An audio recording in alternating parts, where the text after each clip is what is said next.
fructífero, con la calidez que nos caracteriza como médicos y como arequipeños. Esperamos que se sientan como en su casa, aunque ya la doctora Eliana es de acá de la zona, pero un poquito con doble nacionalidad, cusqueña y arequipeña. Y todavía el cómo es de la promoción del doctor Percito Miranda. Pero el gusto es que estamos en familia, eso es lo principal. Y con la intención de que en la plenaria final, al culminar el día, elevemos una propuesta sesuda, consciente, realizable, ¿sí?, para llevarla la próxima semana a Lima. Muy bien, sin más, doctor Portela, le invito por favor a dirigirnos unas palabras.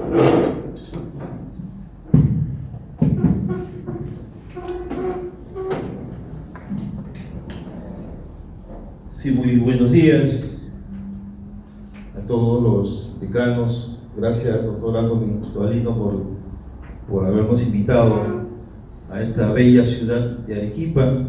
Tengan el saludo del señor decano, el doctor Raúl Urquizo, que está en Lima, y el día de hoy tenemos también un CEN extraordinario, y todo el apoyo que nos ha dado para hacer este evento. He venido con el doctor Augusto Tarazona, que es miembro del comité organizador de este Foro Nacional de Salud Pública, que lo estamos organizando con bastante ahínco y esmero, debido a la problemática de la salud en el país en los últimos años. Hemos tenido una pandemia que nos ha costado lágrimas, dolor, no solamente a la familia médica, sino a todo el país. Tenemos que haber aprendido las lecciones que nos deja esta pandemia, pero tenemos que también buscar una nueva reforma de la salud en el país. Un país en el cual no solamente estamos sufriendo por la pandemia, sino también por otros problemas de salud en la cual el país está inmerso en estos momentos. Hablábamos el otro día sobre un problema de salud mental, por ejemplo. Más de 100.000 víctimas en los últimos 10 años se han quitado la vida, y el 29% son jóvenes menores de 20 años. Los adultos mayores que están sufriendo las penurias y las inclemencias de no contar con un cuidado de salud adecuado. La anemia en Huancavelica y en Puno, que cada día se incrementa más en niños menores de 5 años. Los hospitales llenos y abarrotados buscando una consulta para darle solución a sus problemas de salud, y el primer nivel de atención abandonado por muchos años. Si bien necesitamos más centros asistenciales en el primer nivel, todavía tenemos el 65% de centros asistenciales que dan atención en el primer nivel, de los cuales el 94% no reúnen las condiciones adecuadas para dar esta atención y que sirvan de contención para que los pacientes no lleguen al hospital en mal estado. Todos estos problemas nos animaron a realizar este evento, que es un foro de salud pública que va a tener 3 marcos muy importantes. Uno es la estructura del actual tema del sistema sanitario, 2, gobernanza en salud, y 3, determinantes sociales de la salud, que creo que al final del evento, que lo vamos a hacer en Lima, vamos a tener los recuentos que hemos encontrado en cada región para plasmarlo en una publicación y hacer entrega a los gobernantes de turno para que ejecuten las acciones que deben tener para mejorar la salud en el país. Yo le voy a dejar al doctor Tarazona para que haga la explicación del evento. Gracias, doctor Anthony, por habernos recibido en esta hermosa ciudad, y a todos ustedes por haber participado, los decanos regionales que están el día de hoy. Sabemos que han hecho un esfuerzo y un alto al trabajo que están desplegando en sus regiones, pero creo que este evento es importante. Es muy importante para poder lograr los objetivos que nos hemos trazado como colegio médico. El colegio médico está cerca de la población y debemos seguir así. Debemos seguir luchando por el bienestar y la salud de todos los peruanos. Agradecerles nuevamente por participar en este evento, y yo creo que al final esto va a dar sus frutos deseados. Muchas gracias.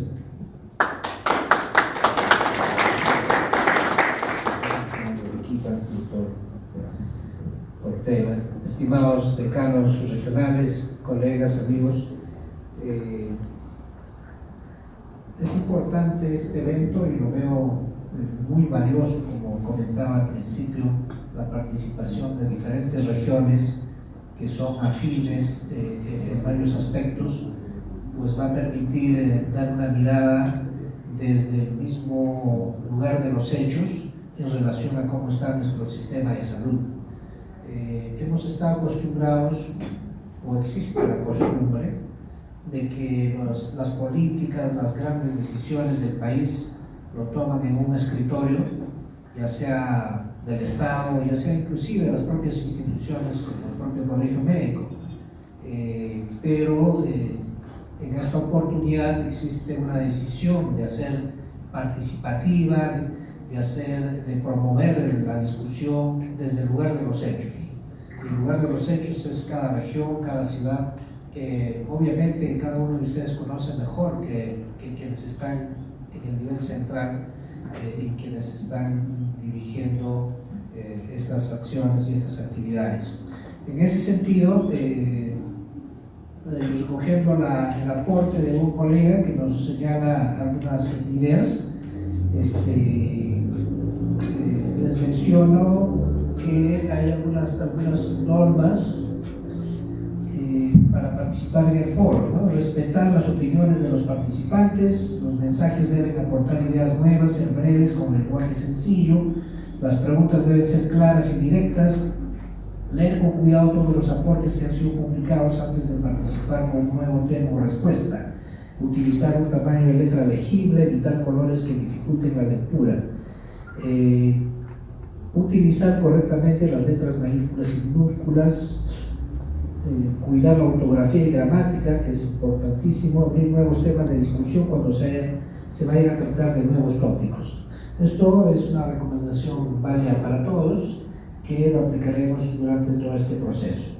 Muy brevemente voy a comentarles una presentación. Vemos desde hace mucho tiempo que nuestro sector está muy deficiente. Sin embargo, la población en general, los políticos en general, los decisores y todo el conjunto de la sociedad, en la pandemia se ha dado cuenta que en nuestro sistema existen grandes problemas. El Perú tiene la tasa de mortalidad más alta del mundo. Ustedes recordarán que estamos con 6.432 por millón de habitantes, muy distante de los que nos siguen: Brasil, Estados Unidos, el Reino Unido, Argentina, Rusia, en fin. ¿Qué significa? De que no es casual de que tengamos pues esa tasa tan grande del mundo, y no está aquí, pero les comento que la tasa también de la viruela del mono es la más alta de Sudamérica, y eso nos refleja nuestra situación de salud, nuestra situación sanitaria, que algo está pasando. Mencionarles que en base a este gran impacto que ha tenido la pandemia, todos los países del mundo vienen preparando sus reformas. España, que se asume que es el país que tiene el sistema de atención primaria más fuerte del mundo, la OMS lo ha reconocido así, está iniciando un proceso de reforma. Nuestros países vecinos igual, ¿no? Entonces todos están viendo de que hay necesidad de reformar, hay necesidad de que se transforme hacia un sistema más universal, integral, sostenible y de resiliencia, que eso es importante tener en cuenta, es decir, de su capacidad de adaptación. Gobernanza y rectoría, simplemente manifestarle y recordarles que la función rectora de la Autoridad Sanitaria Nacional, que en nuestro caso y en nuestro país la Autoridad Sanitaria Nacional es el Ministerio de Salud, tiene función de conducción sectorial, regulación, fiscalización, medición de la ejecución de las funciones esenciales de salud pública, armonización de la provisión de los servicios de salud, garantía del aseguramiento, modulación del financiamiento. Es decir, debe cumplir todas estas funciones para que sea rectora. Sin embargo, en nuestro país, el Ministerio de Salud es cuestionado con mucha frecuencia por su gestión de presupuestos basada en asignación histórica, deficitaria, con muchas trabas para la ejecución. ¿Qué significa esto? El Hospital X, que al año pasado le dieron 10 millones, este año le dan 10 millones, el próximo año 10 millones, y toda su vida va a tener 10 millones, a pesar de las enormes necesidades que van creciendo año tras año. la dependencia creciente del MEF. Quien define si se va a invertir o no, no es el MINSA, es el MEF. El MEF le dice a MINSA, te voy a dar plata o no te voy a dar plata. El MINSA, les comento, en diciembre se pidió y se acordó con el MEF una inversión de 1.000 millones para infraestructura. En febrero dijo, no te voy a dar 1.000 millones, te voy a dar solo 500. Y en abril dijo, no te voy a dar 500, solo te voy a dar 200, pero no te lo voy a dar, sino de tu bolsillo que no has gastado lo voy a sacar y eso inviértelo. O sea, al final quien define es el MEF. La salud no es prioridad nacional, igual también como experiencia les comento, cuando hemos estado buscando ampliación presupuestal en marzo-abril, en el MEF nos dijeron, ¿sabe qué? Salud ya no es prioridad, ya terminó la pandemia, así que ya dedíquense a sus cosas de siempre. Así, casi textualmente. Las competencias técnicas debilitadas del MINSA, la burocracia y obsolescencia, interferencia política partidaria, ahora es más evidente que nunca, el escaso liderazgo sectorial, decisiones con nula o escasa evidencia de gestión técnica científica, segmentación y fragmentación del sistema de salud. Todo esto, ¿no?, debilita la rectoría del sector salud. Algo que es importante abordarlo desde las regiones es el tema de la descentralización. Es incompatible la rectoría y la descentralización del Estado. La descentralización está orientada a armonizar la provisión de servicios de salud, a garantizar el aseguramiento de salud, a modular el financiamiento. ¿Cuánto de esto lo cumplimos? ¿Cuánto de esto se cumple? Eso es un tema que debe ser sujeto al análisis. Allí radica la rectoría, que es responsabilidad de todo el sistema nacional y de la autoridad sanitaria, y su mayor o menor cumplimiento se expresa usualmente en los resultados sanitarios. Entonces, el tema de rectoría hay que abordarlo por sus funciones y por la compatibilización que existe con la descentralización del Estado. En determinantes sociales de la salud, no voy a mencionar gran cosa, simplemente recordarles que el tema del agua, ¿no?, más de 3 millones de personas en 2019 no tenían acceso al agua segura. Obviamente sabemos todos que el agua es elemento clave para la salud. La vivienda, ¿no?, viviendas hacinadas, viviendas sin ventilación, el uso de medidas sanitarias como mascarillas, tenemos que hacerlo pensando también, así como mascarillas puede haber otras medidas sanitarias, ¿no?, que pensando en el tipo de personas, las familias. Fíjense ustedes, este fue el primer año de la pandemia en nuestro país, las mascarillas que utilizaban las personas, ¿no? Bueno, finalmente decirles que todo este marco de situaciones nos lleva a que alguien tenga que plantear la necesidad de un nuevo sistema sanitario de salud. Ese alguien, vuelvo a insistir, por cuestión legal y por cuestión moral, lo está asumiendo el Colegio Médico. Y en ese sentido, nuestro sistema de salud, un nuevo sistema de salud, debería estar orientado a organización del sistema en torno a redes integradas, un modelo de atención basado en la atención primaria, una política integral de recursos humanos, inversiones en infraestructura, a la cobertura universal de salud, articulación intersectorial e intergubernamental, así como el desarrollo de la ciencia, la tecnología, y acá agregaríamos la ciencia, la tecnología y la ética, que es importante. Hoy en día ya hay muchas revisiones en torno a la ética social dada en la pandemia y a la importancia de la ética social en el manejo de la salud en el país. Transitar hacia un sistema público, incrementar la efectividad y eficiencia de la función del Estado y una política de control de integridad y lucha anticorrupción. Lamentablemente nuestro país sigue marcado por la corrupción y es algo que no puede estar exento de nuestro análisis y de nuestras propuestas. Bien, esto es a grandes rasgos lo que quería comentarle a manera de introducción de algo que seguramente ustedes ya lo conocen, pero es bueno ir intercambiando, ir organizando las ideas, ir sistematizándolo. Eso es a grandes rasgos. Si hubiera alguna pregunta, si no, pasamos a la segunda parte. Muchas gracias. Existe brecha entre médicos generales y médicos especialistas, como muy bien lo sabemos. Aquí la tengo, la brecha.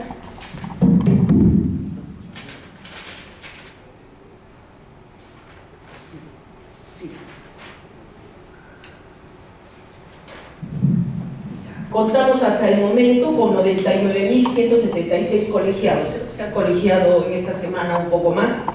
Tenemos miembros hábiles a nivel Perú, 63.723, siendo hasta el momento 40% mujeres y 60% varones. Y cada vez estamos graduando más damas que varones. Especialistas tenemos 38.719. Para una población de 33.396.700 habitantes, según el reporte del MINSA, se cuenta con 13.6 médicos por cada 10.000 habitantes. Es terriblemente alta la necesidad de médicos, porque según la OPS dice que tenemos una deficiencia de 9 médicos por 10.000 habitantes. O sea, en vez de tener 13.6 debería ser 9. Hay una brecha de 9. Faltan incorporar 11.000 médicos especialistas en todo el país. Cusco tiene 2.201.000 médicos, 1.237 especialistas y para una población de 1.316.000. La brecha es terrible, especialmente en toda la zona periférica. Arequipa tiene casi ahora el 80% de población urbana. Nosotros en Cusco tenemos al revés. Nosotros hemos mejorado, digamos, la población urbana, porque antes era 60-40. Ahora tenemos un poquito más de población urbana que rural, pero estamos 60% de urbana y 40% de rural. Y esa población no está siendo atendida. Bueno, se ha demostrado entonces con esto la falta de médicos y especialmente especialistas, ¿no? No existe médicos de las grandes especialidades que solucionan los grandes problemas de salud, como la mortalidad materna, la tasa de fecundidad, la tasa de natalidad, pediatras y ginecólogos que debería haber en todos los centros de salud, no existen. No hay. Está a cargo de las obstetrices, no digo obstetras, porque son obstetrices, y médicos generales que está a cargo en la periferia. Entonces, la brecha que existe en las modalidades de nexo laboral de médicos se evidencia la inequidad. ¿Cómo es posible que en un país tengamos tantos sistemas de pago? O sea, tenemos los que pertenecen a la 276, la 728, la 1057 y los servicios no personales. Debería haber solamente un sistema. O los contratamos o los nombramos, ¿no? O el médico general o el médico especialista. No debería haber tantas formas de pago bajo diferentes sistemas. Apareció el CAS COVID, que ya lo han deshecho. Ahora está, ni siquiera lo han pasado a CAS regular, como dijeron, según la ley. Están en CAS temporal. ¿Y qué han hecho? Pongamos nosotros en Cusco. Los hospitales han dicho que no podían aceptar que estaban trabajando en el área COVID. Les dijeron a un hospital de especialidad no pueden entrar médicos generales, solamente pueden estar médicos especialistas. Por lo tanto, ¿qué han hecho? En el Ministerio de Salud han postulado a las plazas y a los médicos generales no hay. Solamente han contratado a los médicos especialistas, que son 4 o 5. En el Ministerio de la Seguridad Social se avivaron más, que ha hecho la Seguridad Social. En mayo cesó casi todos los contratos de casco. Es lo que hizo, la redujo al mínimo y porque la ley decía que en julio, hasta los que estaban trabajando en julio son los que tenían derecho a continuar como CAS regular. Entonces, yo les decía, pero si la brecha la tenemos tan grande de médicos, ¿cómo podemos darnos el lujo de votar a esos médicos, de segregar a esos médicos? Hubo el celo profesional, no solamente médicos, sino enfermeras y todo, porque todos decían, pero ellos ganan más, ellos sean los que trabajen. Miren ustedes, ¿qué falta de humanidad? Manejarnos en son del dinero, eso no debería guiarnos en el mundo, sino la humanidad, nuestra profesión, o sea, la calidad de médico que somos nosotros. Para eso nos han formado. No nos han formado si vas a ganar más, vas a trabajar más, si vas a ganar menos, ganas menos. No es así. Nosotros tenemos que atender, nos paguen lo que nos paguen, con igual cariño, igual dedicación a nuestros pacientes. Bueno, que tenemos que cerrar las brechas en infraestructura, baja un poquito. La infraestructura existente es insuficiente y no cumple con la normativa de acreditación de los establecimientos de salud. Explicaba el doctor que está a cargo de la calificación de los hospitales y realmente daba pena, porque habló que los hospitales 1-1, ¿no? Es 1-1, que son los centros de salud más básicos de la periferia, solo tenía una enfermera. Solo tenía una enfermera. O sea, ¿de qué estamos hablando? ¿Qué salud?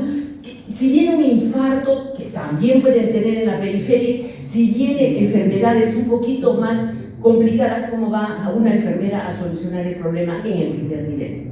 Que es el que decíamos que había que reforzar. Ahora, en Cusco es archiconocido desde hace 2, 3 presidentes que nos dijeron el hospital Lorena va, el hospital de Lorena va, todos, el hospital Lorena de acuerdo, el presidente Kuczynski apenas salió, dijo, el aeropuerto de Cusco va y el hospital Lorena va. Han pasado 10 años, creo, más de la construcción del hospital Lorena y no hay nada. No hay nada.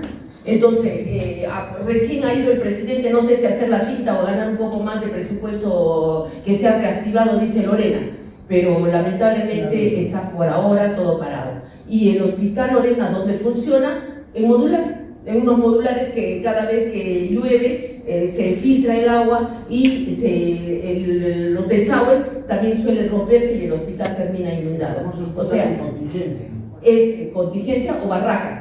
Es lo que se está trabajando realmente. El único hospital, el hospital regional del Ministerio de Salud, ya saben que nos quieren votar al colegio médico porque quieren construir, dice, el nuevo hospital regional. Diga, doctor. Sí, doctorita, los datos que usted está señalando es sumamente valioso en términos reales y en términos históricos. Sí. Sería conveniente que... por ética lo hemos puesto solamente que falta la infraestructura. El Lorena y el regional. Eso sería bueno, 2 líneas de descripción cómo está ahora. En el taller. En el taller, pero pondremos allí, porque esa es la realidad de Cusco, ¿no? El hospital regional ya cumplió su tiempo de más de 50 años y ese hospital hay que botarlo. Ya el último piso ya no se está utilizando. Entonces, como nosotros los 4 colegios profesionales estamos en la periferia, ayer hablaban en el periodismo, todos los días hablan de los colegios profesionales que debemos salir de ahí. Tiene un terreno de 77.000 metros cuadrados. Yo le digo, yo construyo con 20.000 metros cuadrados un precioso hospital, no necesito tanto. ¿Cuánto ocupa el colegio médico? 1.200 metros cuadrados, y es en una esquina. Entonces, que ponen ese pretexto para no construirlo o no hacer el proyecto. Ahora el doctor Urquizo ayer me informó que no me preocupe, que me van a votar porque hablo con la ministra y la ministra ha dicho no está ni siquiera en vistas el hospital regional. Su primera prioridad es el hospital Lorena. Esos son los 2 hospitales que tenemos en Cusco. No tenemos más hospitales del Ministerio de Salud. Que ustedes saben que el 70% de la población es atendida por el Ministerio de Salud. El 30% es atendido por Seguridad Social, que tenemos un solo hospital de especialidades. 1, no tenemos hospital 2. Y los otros son solamente centros de salud ya de primer nivel. O sea, policlínicos que le llamamos en la Seguridad Social, ¿no? Pienso que debería estandarizarse la categoría de hospitales. Para hospitales de la Seguridad Social son de hospital de especialidades, el INCOR, el institutos y policlínicos. Y para el Ministerio de Salud son en niveles 1, 2, 3, 4. Creo que la categorización debería ser única y no hacer diferenciada. Los hospitales del tercer nivel de atención del Ministerio de Salud son insuficientes y están en infraestructura. Imagínense, estábamos queriendo mejorar oncología.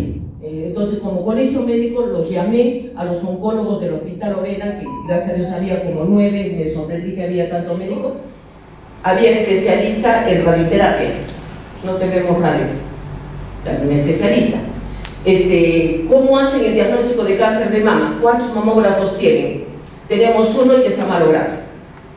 ¿Cómo hacen el diagnóstico de cáncer de mama que está creciendo cada vez más?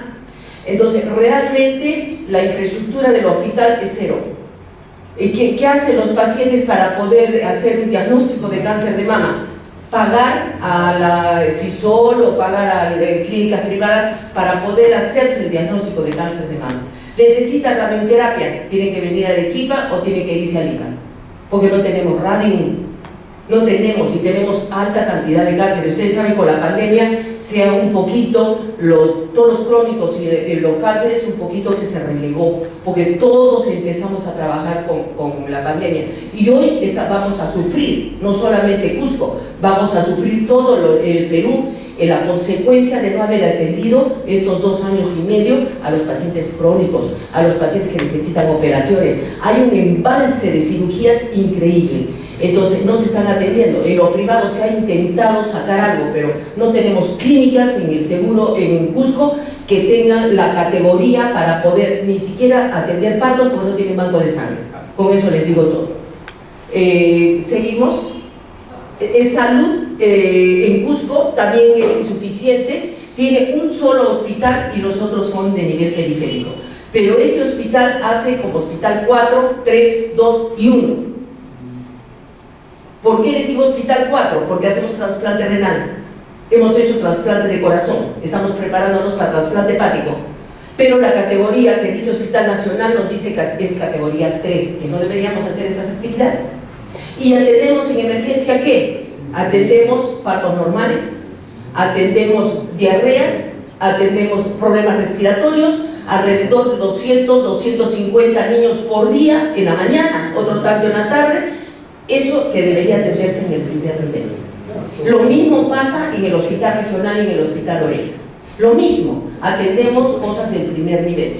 Y también del hospital regional, que lo han puesto categoría 2, realmente por trabajo, entonces cómo trabaja en neurocirugía, cómo está trabajando, no deberían trabajar por el nivel que tienen, pero lamentablemente esa es nuestra realidad. Y la infraestructura no tienen adecuada, pues los médicos hacen maravillas para poder solucionar el problema de la población, de la salud de la población. Seguimos. En su sector privado, ya les he dicho, en las clínicas no tenemos banco de sangre. Cuando no hay banco de sangre no debería atenderse partos, porque el primer requisito para atención de partos es tener un banco de sangre, porque de lo que más se le mueren las mujeres es de hemorragias por parto. Entonces no se puede atender un centro de salud que no tenga banco de sangre. Imagínense eso pasa en Cusco, en la periferia, ¿cómo van a hacer con el banco de sangre? No hay. Esa es la realidad con la que trabajamos.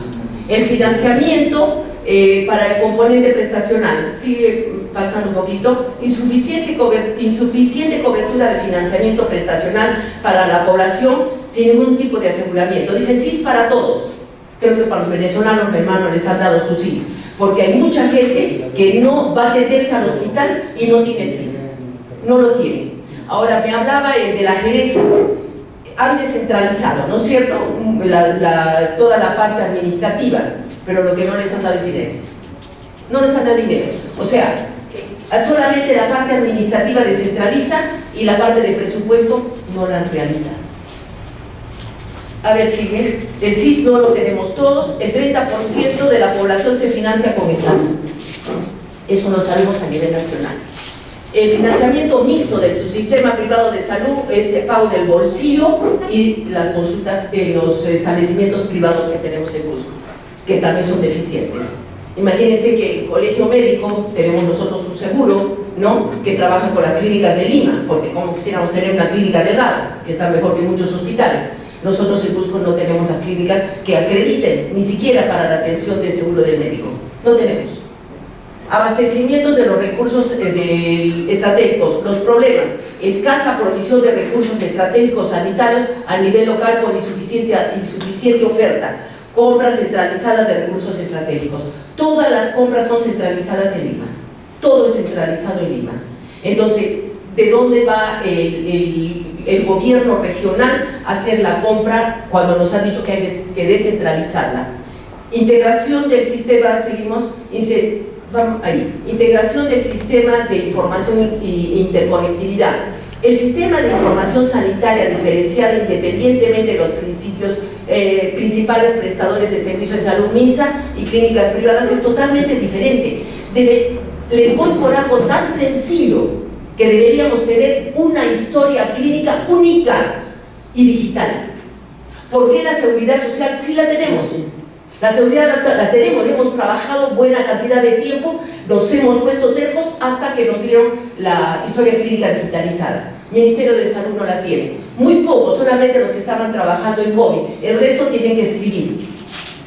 Y cuando viene el Poder Judicial, no entiende la letra y interpreta lo que quiere el Poder Judicial. O sea, eso deberíamos ir a una historia clínica única en el Perú. Y eso podría regirlo o no regendarlo, proponerlo el Colegio Médico, con una historia clínica única, porque siempre hay la rivalidad entre la historia clínica, si ustedes tienen, las clínicas privadas tienen una historia clínica diferente de la del hospital y diferente de la seguridad social.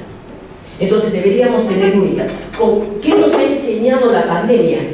La digitalización, la teleconsulta, que dice que la están anulando. No debería anularse la teleconsulta. Más bien deberíamos aprovecharla para todos los pacientes crónicos, deberíamos atender con teleconsulta. O sea, hay cosas que hemos aprendido y lo están deshaciendo la teleconsulta.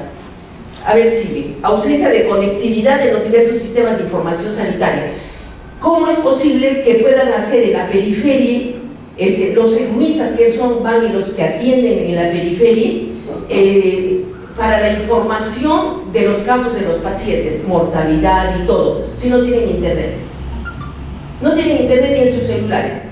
Entonces, la conectividad debería ser a nivel nacional, y en eso debería invertir el gobierno. Acá, la vigilancia epidemiológica ahí está incluida ¿cómo yo sé cuántos muertos realmente tengo por cáncer? No lo sé realmente. ¿Cuántos han visto en COVID nomás? Toda la problemática que hemos tenido por COVID, porque paciente que pasaba de cierto tiempo, que ingresó por COVID y luego por las problemáticas de las secuelas del COVID, tanto problema neurológico, cardíaco, todo lo que ha tenido, pasaba a otra hospitalización y el paciente se moría, no lo ponían como causa de COVID, sino la complicación. Y ese es nuestro sistema de información deficiente. Sistemas de vigilancia epidemiológica, con lo que les estoy diciendo es bien difícil. Yo trabajo en investigación y con una cosa muy sencilla, me acuerdo que Inglaterra me lo objetó. Una cantidad de partos había en el libro de partos de periferia. Otro número de partos había en la municipalidad, cuando había municipalidad y no la oficina de la RENIEC. Y no podían creer que tenía yo, por decir, 102 partos en el hospital y tenía 105 partos en la municipalidad. Y en la RENIEC otro tanto. ¿Dónde estaban esos partos? ¿Saben dónde estaban? En la información inadecuada que hacemos, porque nuestros serumistas que van a trabajar no los capacitamos adecuadamente. Un parto gemelar o un parto múltiple de 3 lo registraban 3 partos. Un parto gemelar lo inscribían como 2 partos, cuando es un parto múltiple, es un parto. Pero a verles, hacerles entender, y muchos en mi hospital incluso había médicos, cuando he estado de jefa tantos años, le digo, es un solo parto, pueden ser 3 niños, 4 niños, 5 niños, ahí va el problema de la información. Miren, con una cosa pequeña nomás les pongo, cómo tenemos problema en el sistema de vigilancia epidemiológica. Seguimos, se desconoce su sistema de privado, ellos no informan nada. Pongamos las enfermedades transmisibles. De las clínicas se informan las enfermedades infectocontagiosas, el VIH, se informa el VDRL, se informan las enfermedades gonorrea, se informa, nadie informa. Por eso nuestra epidemiología, nuestro perfil epidemiológico no es el real. Seguimos, rectoría y gobernanza. Pasa un poquito más. Dice, agenda sanitaria, ¿qué y cuál es el problema? Descentralización y rectoría en salud. El problema, durante el proceso de descentralización, se les brindó a los gobiernos regionales atribuciones en materias de salud, mire, se ha descentralizado. Pero, no obstante, la falta de una directiva nacional que sirva como una guía para que los gobiernos administren correctamente su sector en materia de salud, originó un desorden en todo el tiempo. Han dado dinero insuficiente, como muy bien bien lo ha dicho el doctor, ¿no? Porque es un histórico el que dan el presupuesto. Devuelven ese dinero, les disminuyen incluso el presupuesto porque no lo han utilizado. Y no tienen proyectos de inversión adecuados para poder utilizar ese presupuesto que es eximio, escaso, incluso les sobra. Ahorita yo les he visto en el gobierno regional, para la parte del sector salud, por decir, del 100% de dinero que les han dado, no han llegado ni al 50, 40% de usar ese dinero que les ha dado. Nos quejamos que nos dan dinero, pero no hay proyectos de inversión adecuados, compra de equipos, compra de materiales, contrato de médicos, infraestructura hospitalaria. Lamentablemente no hay capacidad de inversión. ¿Por qué? Aquí les ponen de autoridades, como nuestra ministra, que no tiene ni siquiera residencia. Creación de nuevos espacios burocráticos, como los recientes creados por el gobierno regional, agencias regionales. Cada vez generan más puestos de trabajo con gente que no está preparada, capacitada. Decíamos que todos los puestos altos, todos los cargos directivos deberían ser concursados. En mi época, el director del hospital era mirado la autoridad máxima, porque era el médico de más experiencia. Hoy al director del hospital, ¿quién lo respeta? Nadie, porque incluso es más joven que los médicos más antiguos, que no lo respetan porque ponen a dedo, ponen por política, y eso no debería ser. Para nosotros poder tener un ministerio de salud, una gobernanza adecuada, todos los puestos deberían ser concursados y tener el perfil para ocupar ese puesto. Seguimos. El proceso de descentralización afectó la capacidad rectora del Estado. A ver, sube un poquito más.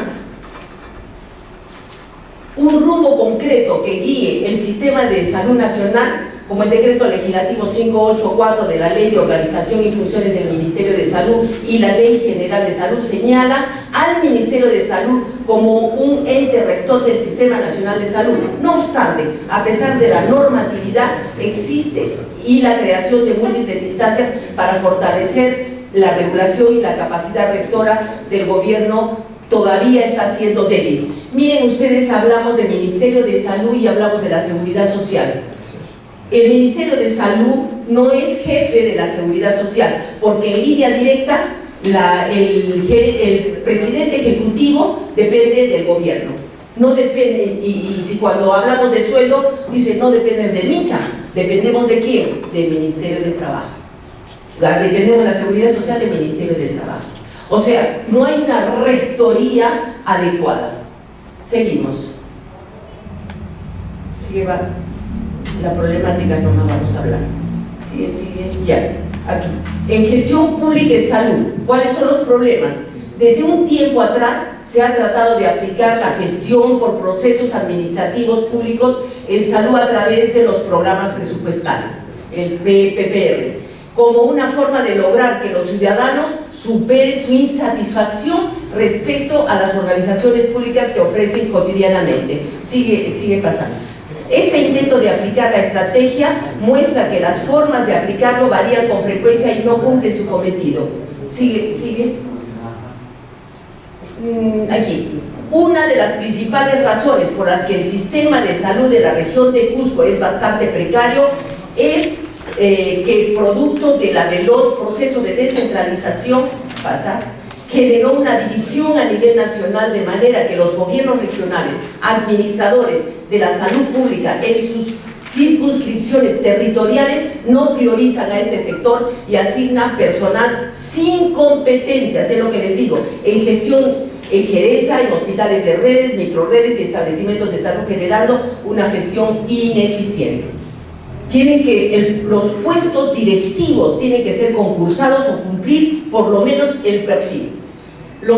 La excesiva centralización que ha caracterizado el sistema de salud en el Perú no respeta las naturales diferencias territoriales e introduce rigidez en la gestión, en los recursos, e impide que los programas nacionales de salud reflejen en forma efectiva. La mirada de Lima es tubular. Perú es Lima. Claro, tiene por supuesto la mitad creo que de la población del Perú, pero el Perú somos todos, no solamente Lima. Y ustedes miren nomás en la distribución de médicos, están en la costa, están Lima, Trujillo, Arequipa, la sierra y la selva están olvidados. Parece que somos hijos ¿qué? No, huérfanos, somos hijos del cura, porque ni siquiera no pisan realidad. Las autoridades deberían ir a las zonas periféricas y ver cómo se está trabajando. Yo recuerdo otro proyecto de investigación, me quisieron sacar porque me dijeron, el doctor con el que hemos trabajado el año pasado fue un trabajo a 5 años de donde sacamos las casas maternales de ese proyecto de investigación que lo hice con Inglaterra, lo propuse al ministro de Salud y el ministro de Salud dijo, me acuerdo en ese tiempo postulaba al tercer gobierno Fujimori, le dimos el resultado del trabajo de 4 años para que se hicieran casas maternales como lo tenía Colombia y aperturaron como política casas maternales en el Perú. Inglaterra me dijo que bueno que tu país te ha escuchado, ya no vamos a implementar las casas maternales que queríamos implementar en Cusco, porque ese fue el resultado de uno de los trabajos, el trabajar con los parteros tradicionales, capacitarlos para que cuando manden al paciente al hospital no vengan con mentiras, sino vengan con la paciente que han estado atendiendo e informen al médico y el médico interpretará, porque ellos cómo hacían el trabajo de parto, tocaban así la mano y le decían está con dilatación 5, está con dilatación 7, le agarraban la barriguita, está con buenos latidos. Yo decía aquí, así los parteros tradicionales que he trabajado con ellos, la OMS, vinieron de la OMS a trabajar en Cusco, en toda la región del área andina. Ese fue un proyecto muy grande y de ahí salieron las casas maternales para poder trabajar. Pero miren ustedes cómo hicieron las casas maternales al ladito del centro de salud. Si la casa maternal que se originó o se ideó originalmente era porque las mujeres, increíble en el trabajo de investigación, preferían a los animales que a sus hijos. ¿Por qué no has traído a tu niño al hospital? Si estaba con problemas respiratorios, estaba con tos, estaba con fiebre. Es que tenía que ir a pastear a mi animalito. Y si se me muere, mi chanchito costaba 30 soles y el becerrito costaba 50 soles. Y el hijito, o sea, miren ustedes cómo evaluaban la salud.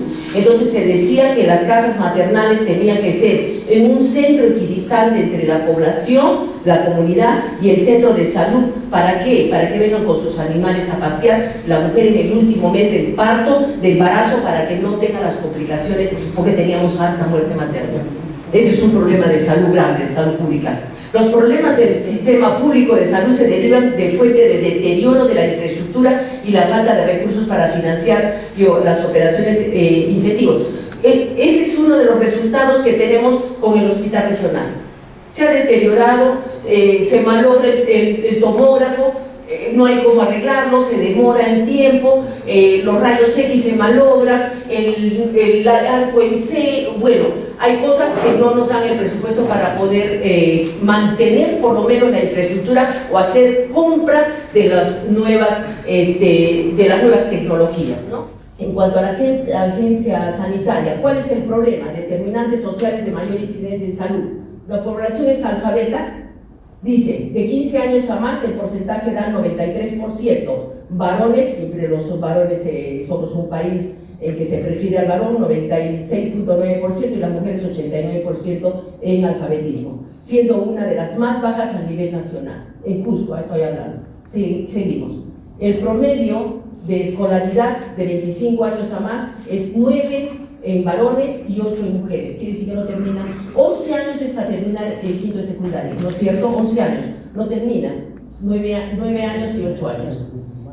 Los hogares de acceso a los servicios básicos, agua 96%, saneamiento básico 73%, electricidad 96%. Seguimos. La población de pobreza, bueno, estamos a la cabeza, ¿no? Pobre el 31%, del 31 al 34% y extremadamente pobre del 6 al 8%. Y estamos hablando de Cusco, de la capital más importante de América. Tenemos al Machu Picchu.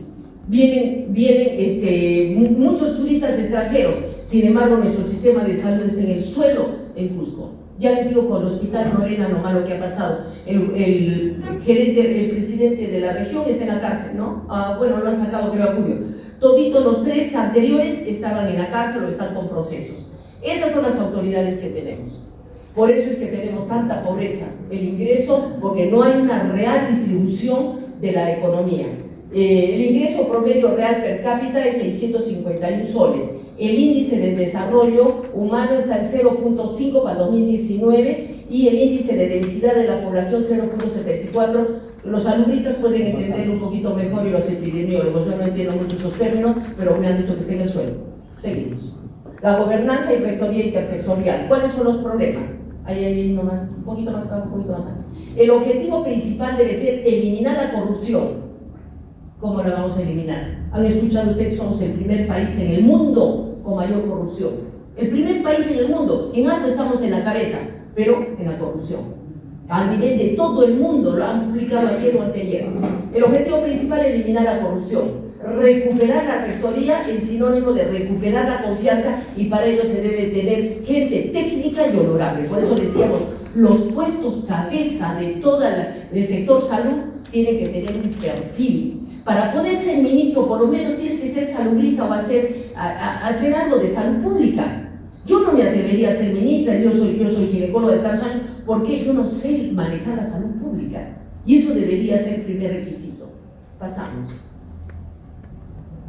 Las protecciones sociales, creo que ahí tenemos ya el último acápite, ¿no? ¿Cuáles son los problemas de protecciones sociales? Son la garantía que la sociedad otorga por medio de los poderes públicos para que un grupo de individuos pueda satisfacer sus necesidades y demandas de salud al obtener acceso adecuado a los servicios o sistemas de alguno de los sistemas de salud existentes en la región. ¿Cuánto tiempo demora un paciente en obtener una cita? Ahora se nos vino todo el problema, como les decía, después de la pandemia. Hay una lista de espera increíble, increíble. Me hablaban, creo que de neurología o de neurología, ayer una paciente, que le habían propuesto su operación de una tumoración, de la columna, de hernia en la columna, en lista de espera para el mes de marzo en la Seguridad Social. Para el mes de marzo, porque había mucha espera de pacientes. Así estamos trabajando en nuestra salud. Y la lista de espera en todas las especialidades, no salvo la emergencia, está muy demorada. Eso sucede en todo el Perú y no solamente en Cusco. Según la FAO, es un conjunto de intervenciones cuyo objetivo es reducir el riesgo y la vulnerabilidad de tipo social y económico en las familias y su entorno. Creo que la gente no está accediendo como debería ser en el sector salud. Ustedes dirán, claro, en Estados Unidos tú sacas una cita, te atienden después de un mes y luego la siguiente cita te dan a los 3 meses. Pero, ¿qué sistema de atención tienen hacia la periferia? Operan un paciente mientras no abren cavidades, el paciente no se opera, no se hospitaliza. Solamente se hospitaliza si abrieron cráneos, si abrieron tórax o si abrieron abdomen. Las fracturas, lo que hacen, operan al paciente en la mañana y en la tarde está en su casa, pero ya está con visita domiciliaria. Nosotros no, van a su casa y ¿quién la va a ver? Su familiar. Por eso es que tenemos tan alta, por lo menos en la seguridad social, que es lo que les puedo decir, donde trabajo tantos años, los pacientes crónicos no quieren irse. No quieren irse. Y cuando le dan de alta los de medicina interna, todavía los denuncian. Me estás votando a mi familiar. Y cuando es un paciente o una paciente que ya podría estar en su casa. Lo que pasa es que no hay quien le atiende en la casa y prefieren tenerlos como si fuera un hotel para su control al paciente en el hospital. Así está la educación en salud en nuestro país. Eso es lo que nos falta, educación en salud. Sigue pasando, sigue pasando. Bueno, eso es lo que habíamos trabajado. Solamente les he puesto la problemática, porque creo que en el taller podemos trabajar las soluciones que teníamos. La realidad, cuando hemos estado nosotros reunidos en el Comité de Salud Pública, escuchar no solamente la área que trabajamos cada uno, sino escuchar al saludista, escuchar al que hacía la categorización de hospitales, escuchar al de recursos humanos, a la abogada, escuchar al de la Jereza, escuchar a las universidades, realmente la salud de nuestro país es para llorar, así estamos de mal. Entonces, él, como muy bien lo ha dicho el doctor, creo que el colegio médico tiene la obligación en este momento de hacer propuestas serias para poder ver cómo vamos a mejorar, porque si se nos viene otra ola de alguna otra enfermedad, no sé cómo la vamos a afrontar, porque ya están deshaciendo todos los hospitales modulares, ya lo hicieron en casi en muchos sitios, no sé cómo vamos a afrontar, porque se nos viene ahora la quinta ola, han dicho, ¿no? Para el mes del 15 de diciembre, la quinta ola dice no tan grave, pero los que no están vacunados van a tener problemas. ¿Cómo la vamos a afrontar si ya se han deshecho los hospitales modulares y ya no están trabajando la gente de COVID? Bueno, esa era la problemática, las preguntas que nos habían puesto para que cada departamento deberíamos haberlas trabajado, en lo que trabajamos en Cusco. Las preguntas que han planteado en la agenda prácticamente los ha desarrollado la doctora Eliana. Nosotros nos hemos reunido previamente en el comité y hemos planteado presentar alguna información relacionada a los 3 talleres que se van a desarrollar, ¿no? Este es el primer taller, organización de los servicios de salud. El otro taller es sobre rectoría y gobernanza en salud, y el tercer taller es sobre determinantes sociales de la salud, ¿no? Entonces a mí me ha tocado exponer esta parte de la organización de los servicios de salud. Brevemente, para hacerles conocer cuál es la organización de la región de salud Arequipa, ¿no? Tenemos, bueno, obviamente después del pliego regional, que es el gobierno regional de Arequipa, está la gerencia regional de salud, y tenemos las 4 redes de salud, ¿no? La red de salud Arequipa Caylloma, que dicho sea de paso es la red más grande a nivel nacional, tiene 48 microredes de salud a su cargo. Luego viene la red de salud Castilla con Desuyos La Unión, la red de salud Camaná Caravelí y la red de salud Islay. Luego tenemos nuestros hospitales, el Hospital Regional Honorio Delgado Espinosa, el Hospital Goyeneche, el Instituto Regional de Enfermedades Neoplásicas del Sur, el INEC Sur, está el hospital de Camaná, el Hospital de Aflao, el Hospital Central de Majes, y la semana pasada se acaba de inaugurar el Hospital de Alto Inclán en Moyel.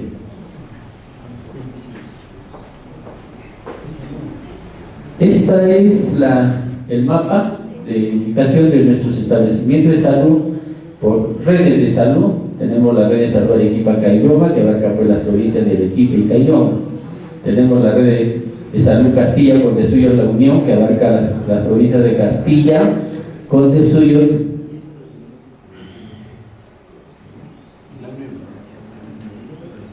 y la parte de la provincia de La Unión. Está la red de salud Camaná y Caravelí, y está la red de salud Islay. Tenemos una población de más de 1,5 millones de habitantes. Tenemos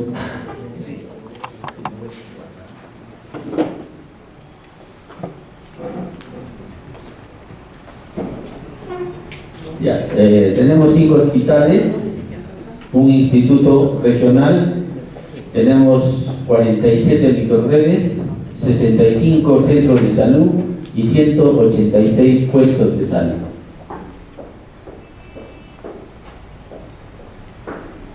Esta es la disponibilidad de infraestructura hospitalaria de alto flujo, Geotrauma, URSI, UCIN, que tuvimos para enfrentar la pandemia de COVID-19. Esta realidad estuvo antes de que empiece la segunda ola pandemia, ¿no? Como ven, tenemos en total 6.232 trabajadores de salud entre médicos en la gerencia de salud, en el salud, ¿no? En las sanidades, en las clínicas, también la disponibilidad de camas UCI, las de camas de alto flujo.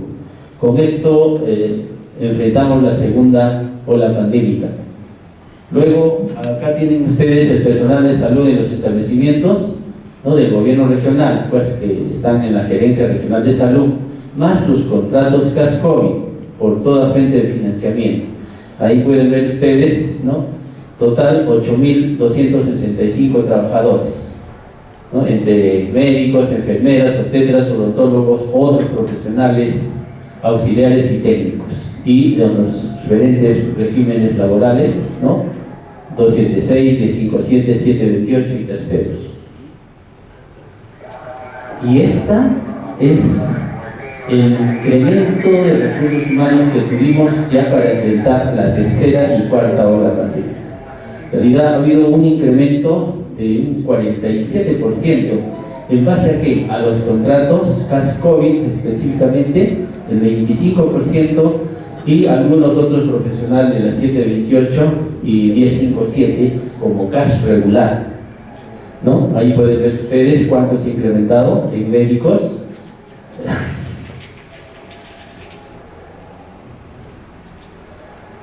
Un 15%, en técnicos asistenciales 8%, en enfermeras 5%, obstetras 2%, odontólogos donde he puesto, otros profesionales 7%, ¿no? Y como dije, la mayor cantidad de incremento estuvo en el CAS COVID en un 25%.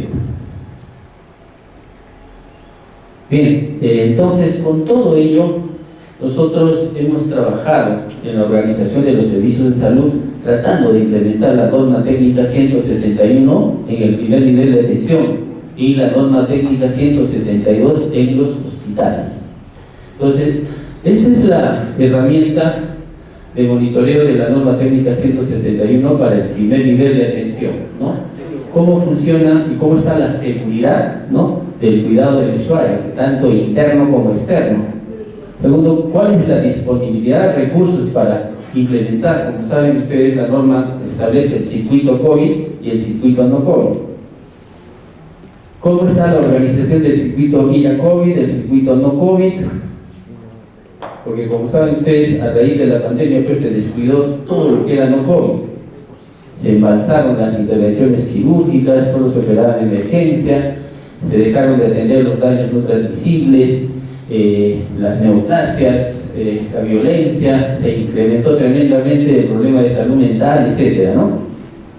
Entonces, y también cómo se implementa la participación comunitaria intersectoral, y la norma técnica 172 habla cómo es la gestión en los hospitales, especialmente en el área quirúrgica, los consultorios externos de cirugía, de las especialidades quirúrgicas, justamente para hacer el desembalse de las intervenciones quirúrgicas que se habían dejado de atender. Todo ello, como saben ustedes, nosotros dependemos del nivel nacional.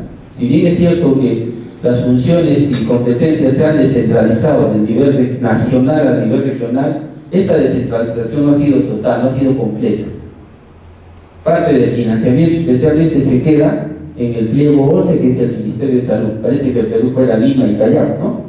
Pero la descentralización que llega, el presupuesto que llega a los gobiernos regionales, inclusive es mal distribuido a nivel de la región, ¿no? Entonces, y cuando hablamos de organización, nos ponemos a pensar, si Lima tiene una Dirección Nacional de Salud, una Dirección General de Salud de las Personas, que eran la DGSP, en Arequipa tenemos la DESP, o sea, la Dirección Ejecutiva de Salud de las Personas. Pero eso ha cambiado.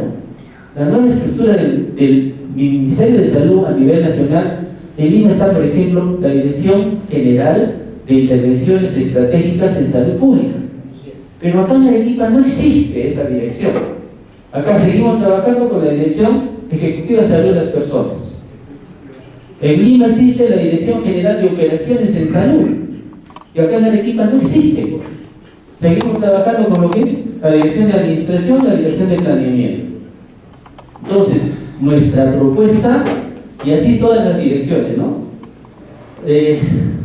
La justificación para plantear esta propuesta es la siguiente. Las funciones transferidas en el proceso de descentralización involucran pues, a lo que es salud de las personas. Por ejemplo, ahí está promoción de la salud, está la organización y gestión de los servicios de salud, está la regulación sectorial de salud de las personas, cuyas funciones son supervisar y fiscalizar los servicios de salud públicos y privados. Las estructuras actuales de la Dirección Ejecutiva de Salud de las Personas y del Ministerio de Salud no concuerdan, lo que les decía, ¿no? Por lo que no hay una adecuada coordinación. En el MINSA existe la Dirección General de Intervención Estratégica en Salud Pública y en la GERES está la Dirección Ejecutiva de Salud de las Personas, ¿no? Y así. Además, no se consideran los cambios estructurales a partir de la reforma en salud. Hay una débil articulación entre las áreas técnicas, ¿no?, de salud de las personas con las otras direcciones administrativas. Salud de las personas plantea hacer una actividad, administración dice no hay presupuesto, ¿no? O planeamiento, dice vamos a hacer un mejoramiento de tal servicio de salud. No, eso tiene que ver el gobierno regional. Entonces, estamos proponiendo que se conforme la Dirección Ejecutiva de Salud Pública y Prestaciones en lugar de la Dirección Ejecutiva de Salud de las Personas, ¿no?, que cumplirá un rol integrador y articulador entre las prestaciones y operaciones en salud. Para ello, debe cumplirse las siguientes responsabilidades: proponer y conducir la implementación, evaluación y supervisión de la política sectorial de salud pública, así como las intervenciones de promoción y protección de la salud de la población. Formular, proponer, coordinar, conducir, evaluar y supervisar la implementación de la política sectorial relacionada a la organización, gestión y funcionamiento de la prestación de servicios de salud, al acceso a la atención y al aseguramiento de salud, a la infraestructura, a tecnologías sanitarias y al desarrollo de los recursos humanos en salud. Implementar el nuevo modelo de cuidado integral, o sea, el MCI, ¿no?, por curso de vida, ya en el marco de las redes integradas de salud.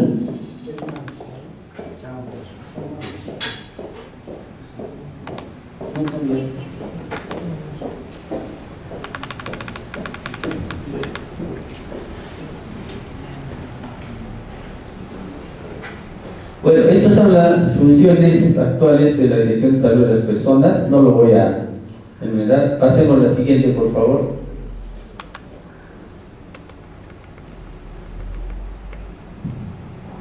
Esta es la estructura actual, ¿no?, que tenemos los componentes, ¿no?: gestión de la calidad, cogestión, telesalud, laboratorio de referencia.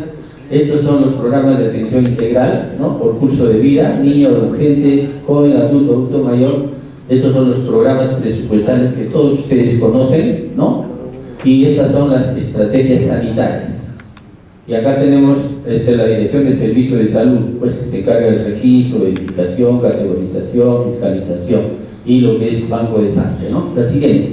La propuesta que estamos haciendo involucra, ¿ya?, a la Dirección Ejecutiva de Salud Pública y Prestaciones, ¿no?, que tendría estos 5 componentes: la Dirección de Intervenciones Estratégicas en Salud Pública, lo que tiene Lima, MINSA, donde estarían, pues, todas las estrategias, las intervenciones por curso de vida y cuidado integral, ¿no?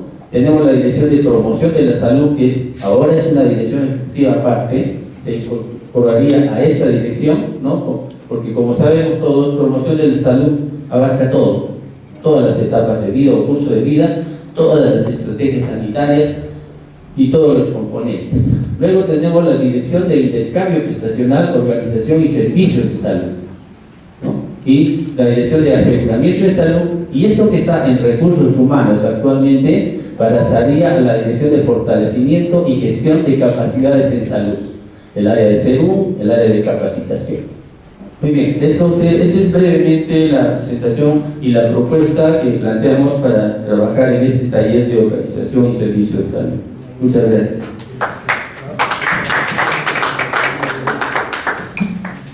De verdad que es un honor, es un gusto estar en este foro que va a ser macro regional y seguramente en unos días nacional. Es importante porque conocemos la realidad de cada región, casi es en realidad lo mismo, como la doctora Ojeda lo mencionaba, ¿no?, sino que cada región, tal vez por su característica de la región, ofrece algunas características. Madre Dios, bueno, a través de nuestro asesor de salud pública, el licenciado Roy Santos Mendoza, vamos a hacer una breve exposición de cómo está la región Madre de Dios. Dejo a la palabra al licenciado Torres Santos Méndez. Muchas gracias, muchas gracias. Al doctor Torres ya lo reconocí, estuve en Madre de Dios también. Bien, mucho gusto, doctor, después de mucho tiempo. Bien, la siguiente, por favor. Ese es el local del Colegio Médico de Madre de Dios, porque no lo conozcan para que lo conozcan. La siguiente. Bueno,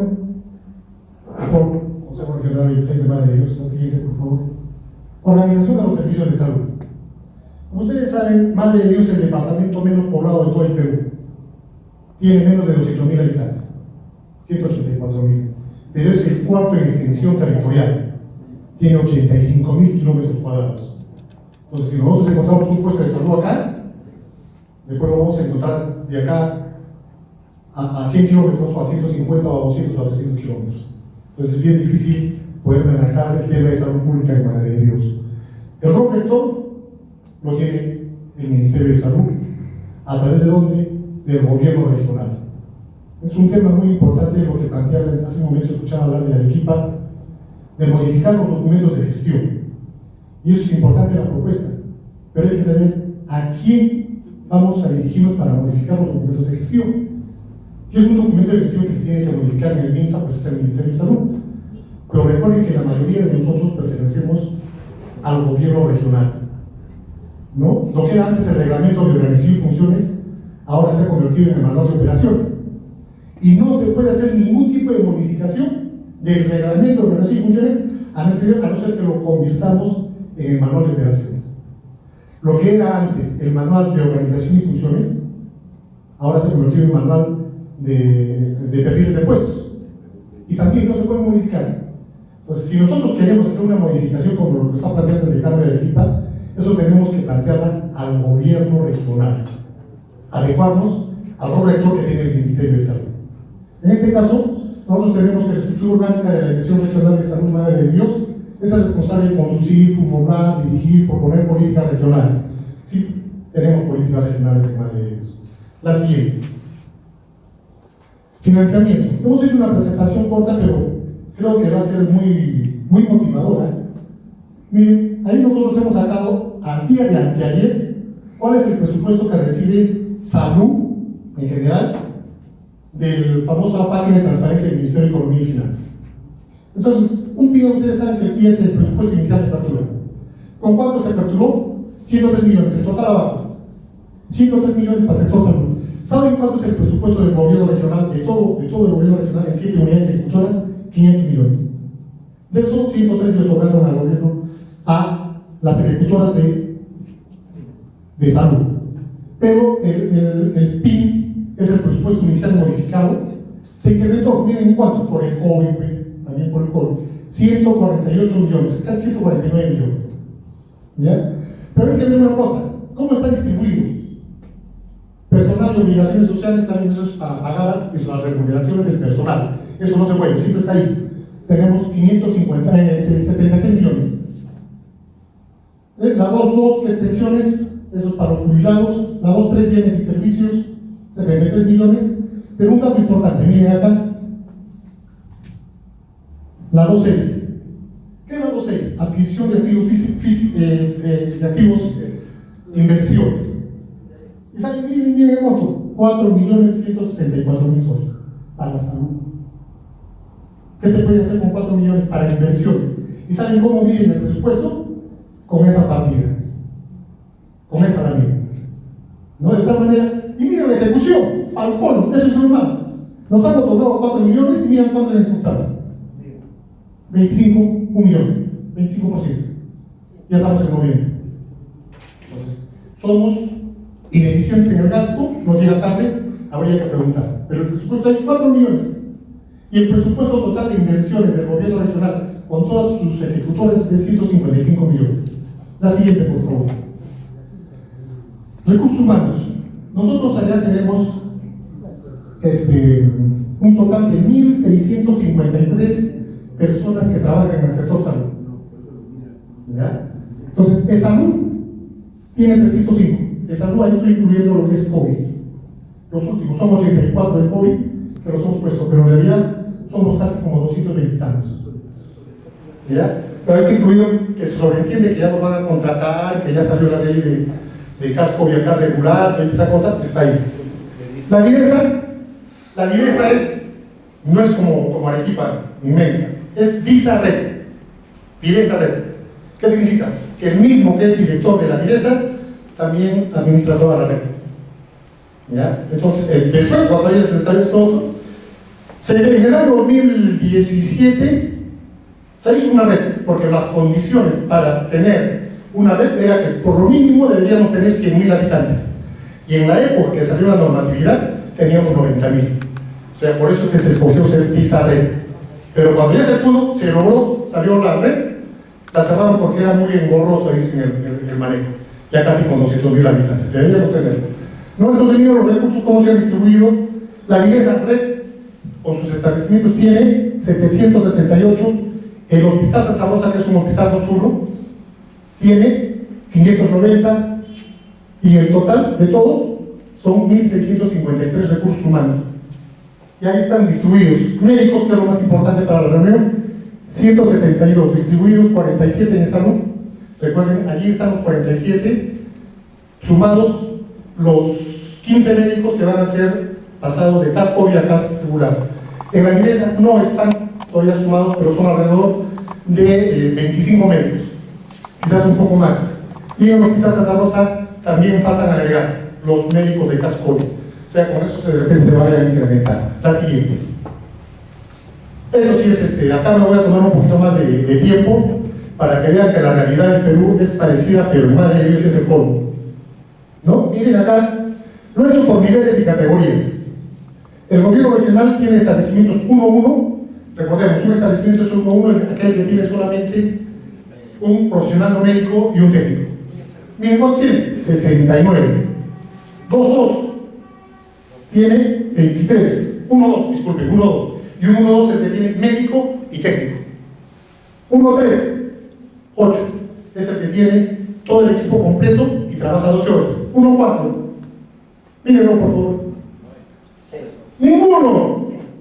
0. ¿Y qué es un 1-4? Es el centro de salud que tiene internamiento, como mínimo tiene como recurso humano, ginecólogo y pediatra. 0. Ojo, 0. Seguimos, Hospital 2-1. Disculpa, todavía no más. Un Hospital 2-1, 1, que es el Hospital Santa Rosa, donde trabajó el doctor Torres. Mis saludos a los doctores Torres, me acordé, ¿no? Entonces, 1.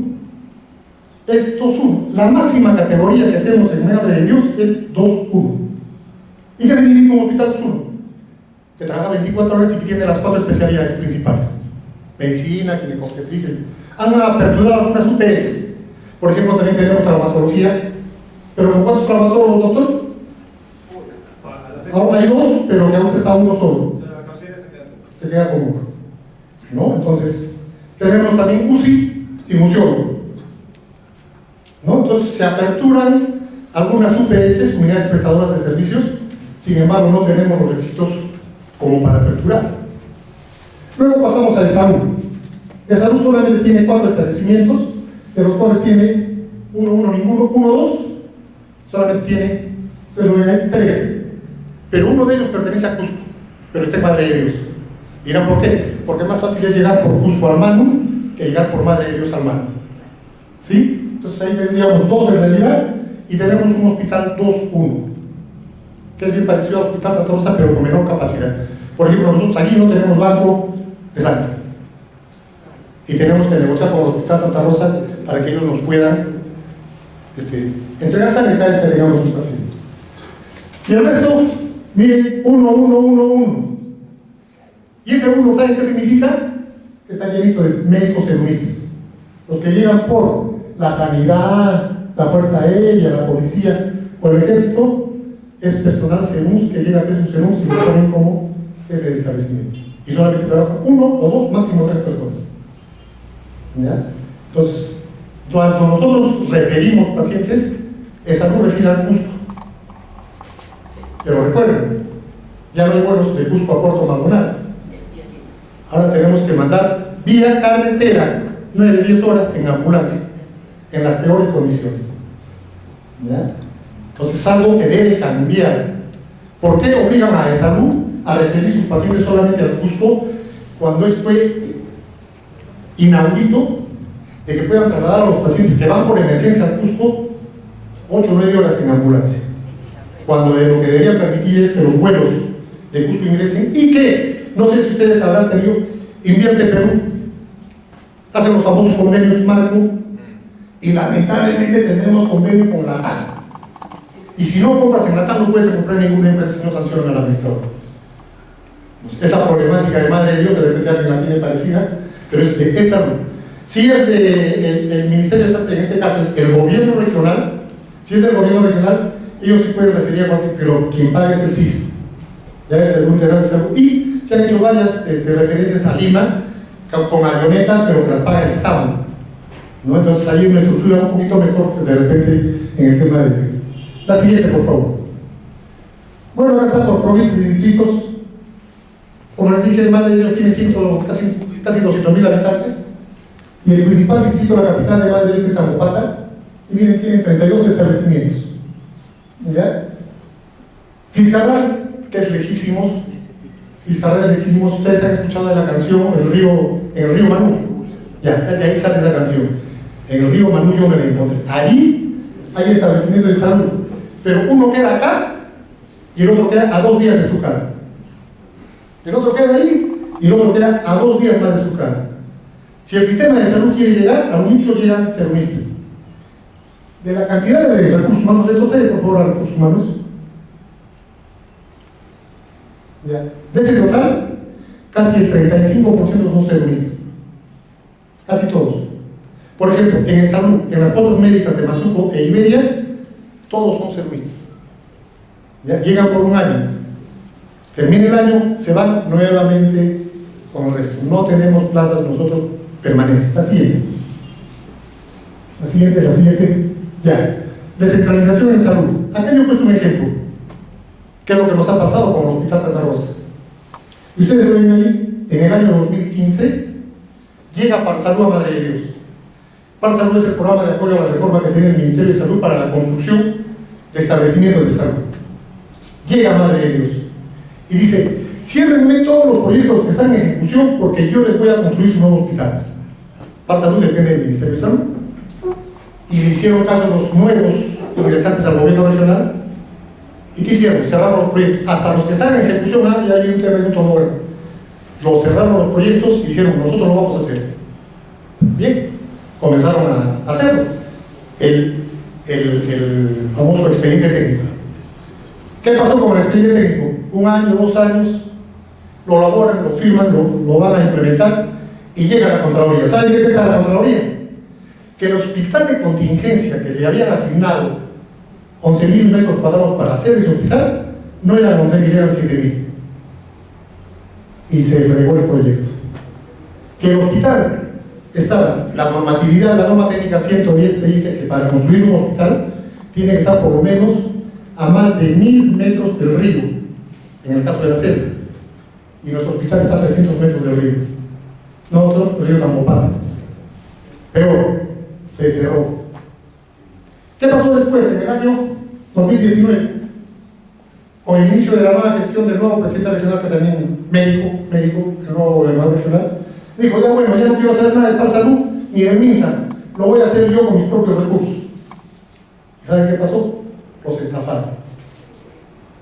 Jalaron una empresa constructora por tercero para que hagan el expediente técnico y nunca firmaron los documentos, los entregables, se les llama los entregables. ¿Qué pasó? Que pusieron ingenieros Bamba. ¿Y saben quiénes eran los ingenieros Bamba? Cuando ponen los TDR, los términos de referencia, dice: ingeniero sanitario con experiencia de 10 años en construcciones de hospitales. Como ellos no tenían, pusieron un ingeniero X, o a mí me convirtieron en ingeniero de repente, y en el momento de firmar, no podía firmar porque no cumplía con los requisitos. Lo cerraron. O sea, no sirvió ni la solución del Ministerio de Salud, ni la solución del gobierno regional. Al final, nos hemos quedado sin hospital. La nueva gestión que ahora ingresa dice que lo va a construir, yo lo dudo, pero de todas maneras, es empezar de cero. ¿Qué iba a pasar con los funcionarios que estuvieron en la época? No, pero esto es empezar nuevamente de cero, porque nadie quiere agarrar la papa caliente. Y de hecho que tienen que denunciar a los señores de la empresa que ganó, entonces estamos. La siguiente. Determinantes sociales. Bueno, aquí la principal actividad que tiene Madre de Dios es la minería. Y dentro de la minería, la informal y la minería ilegal. De alrededor de 700 dueños de concesiones, solamente hay alrededor de 55 formalizados. ¿Qué significa para un minero formalizarse? Sencillo. Invierto 100 y gano 100. Pero si me formalizo, invierto 100 y gano 50. Así es simple. La segunda actividad es la madera.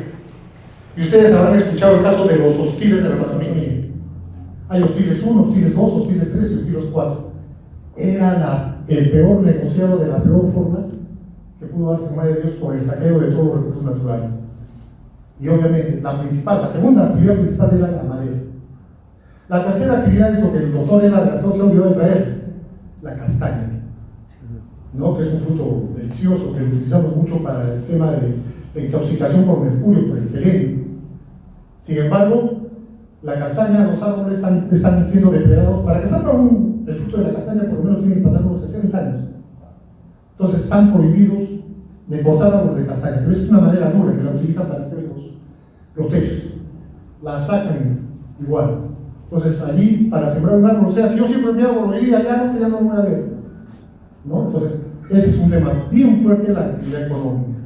Ahora, si nosotros tenemos en cuenta que la población de Madre de Dios es menos de 200.000 y tiene 85.000 kilómetros cuadrados, su densidad poblacional es alrededor de 2 habitantes por cada kilómetro. ¿Cuántos en Lima? Tiene 10 millones y creo que tiene menos de 10.000 kilómetros cuadrados, ¿no? Entonces, obviamente ahí crecen para allá, nosotros crecemos, bueno, no es porque soy gordito, pero crecemos a los costados, ¿ya? Puerto Maldonado creció bastante, y con esto, la carretera interoceánica también ha traído varias cosas, ¿no? varias problemáticas. Entonces, ¿cómo afrontamos nosotros el problema? Simplemente, con la estructura de los servicios de salud que tenemos, es bien difícil. Y esto pasa por una reforma total, ¿no? Entonces, la siguiente, por favor. Siguen las determinantes. Bueno, ahí la mayoría de pobladores son los que tienen es la población económicamente activa. ¿Quiénes son los que llegan a Madre de Dios? El 30% de la población de Madre de Dios es de Cusco. ¿Y de Cusco quiénes son? Los que no tienen chamba, los que terminaron y van a buscar a la minería algo concreto. Los segundos que llegan a Madre de Dios son los de Puno, 20%. Y ahí por ahí unos cuantos arequipeños, soy arequipeño por si acaso, unos cuantos arequipeños que somos el 5%, poquísimos, ¿no? Y la población netamente de ahí es poca, porque la mayoría son de los lugares que les he mencionado, y cuando en el año 1902 llegaron por primera vez por el istmo de Fiscaral, por el Mano de Ucayali hacia allá, llegaron y como que fueron por el caucho y toda esta cosa, los que habían llegado embarazaron un montón de gente, pero la mayoría son procedentes de Ucayali, porque ahí solamente había comunidades nativas. Aunque ustedes no creen, todavía existen no contactados. Y el no contactado es el nativo que no tiene contacto con nadie, que llega y te encuentra y te machetea. Que tiene machete. Bien, gracias. Muchas gracias y a disposición de ustedes para cualquier consulta o cualquier pregunta. Gracias. Decirlo así, fantasma. Básicamente existe para la parte de lo que es agricultura y ganadería, producción de olivo y nada más. Mariscal Nieto está Moquegua como ciudad y los anexos, y Sánchez Cerro, que es básicamente la parte altoandina, en donde tenemos las deficiencias de lo que es internet, carreteras. La población de Sánchez Cerro prefiere irse a Arequipa para sus atenciones que ir a Moquegua, porque en realidad es más lejos, más difícil, y básicamente se van para Arequipa toda esa población que tenemos en Sánchez Cerro. En realidad ahí se ha estado intentando construir una carretera que hace que, desde que dejó Martín Vizcarra la parte de ser gobernador regional, esa carretera se ha detenido todo el proyecto, entonces no hay mayor comunicación, al igual que internet. No existe internet en varias comunidades. lo cual también ha hecho que la educación en estos sectores sea deficiente, porque básicamente cuando hemos tenido lo de la pandemia, se ha tenido que mantener en algunas poblaciones todo lo que es la enseñanza presencial todavía, por este tema de déficit de internet.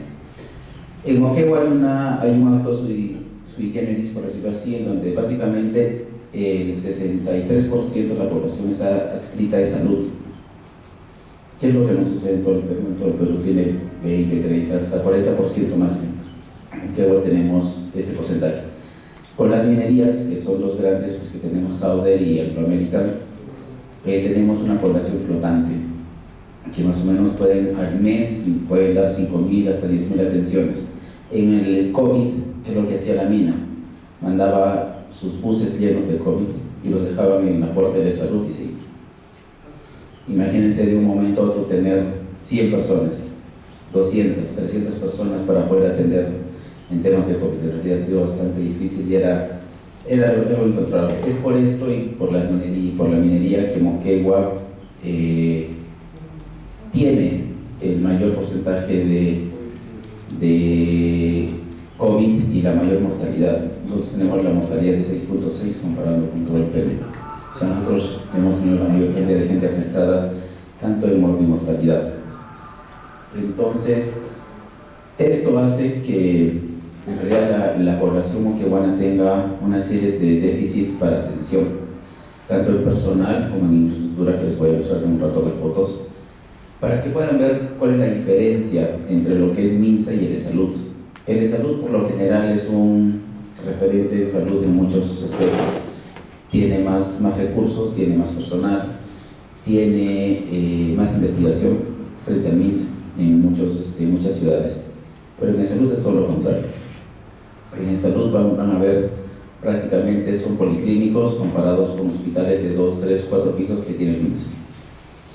Entonces esto, y al tener la mayor cantidad de gente asegurada, hace que en realidad la salud esté no muy cubierta y sea adecuada. En infraestructura, como básicamente les estamos contando, tenemos 6 hospitales. Estos 6 hospitales son 2 de las minerías, 2 de Sauder, tanto en Hilo como en Moquegua, 2 de salud y 2 de Moquegua, pero 2 del MINSA. En el de salud cumplen hospitales nivel 2-1 máximo, que en realidad con la recategorización posiblemente lo van a bajar a un 1-4, porque los ambientes no son los adecuados, la cantidad de gente no es la adecuada. Entonces la cartera de servicios que ofrece de salud se está intentando mejorar o tapar huecos básicamente. Entonces tapamos huecos en donde no se puede hacer más cosas. Simple y llanamente, por ejemplo, podemos tener un servicio de sala de operaciones en donde solo contamos, mejor dicho, se cuentan con 3 salas, 2 están prácticamente inactivas por parte del personal. Solo hay 5 enfermeras con especialidad de centro quirúrgico y esas 5 enfermeras en realidad están prácticamente viviendo en el hospital para que funcione 24 horas con las cirugías programadas. No hay gente para central de esterilización, pues básicamente está a cargo de técnicos, que debería estar esto a cargo de una enfermera. No hay carteras completas, por ejemplo, lo que es hemodiálisis, que recién se está implementando, recién se está instalando en realidad. Recién se ha instalado ahorita actualmente 8 camas de hemodiálisis, pero solamente la cobertura va a ser para la población de Moquegua. Ha habido un problema, por ejemplo, con lo que es de hemodiálisis en el hospital o en Moquegua que tenemos, que las personas de hemodiálisis tenían que viajar a Tacna o Arequipa para las hemodiálisis respectivas. Entonces, esto nos acarrea problemas de mortalidad en los cuales están en pre y postdiálisis, que algunos pacientes se desestabilizan. Con esto lo que hicieron fue hacer una contratación de una clínica de hemodiálisis ahí en Moquegua, pero tampoco cumplía con los requisitos adecuados. No había un médico que esté verificando cómo está el paciente y en fin. Entonces, o sea, hay varios déficits en lo que es salud.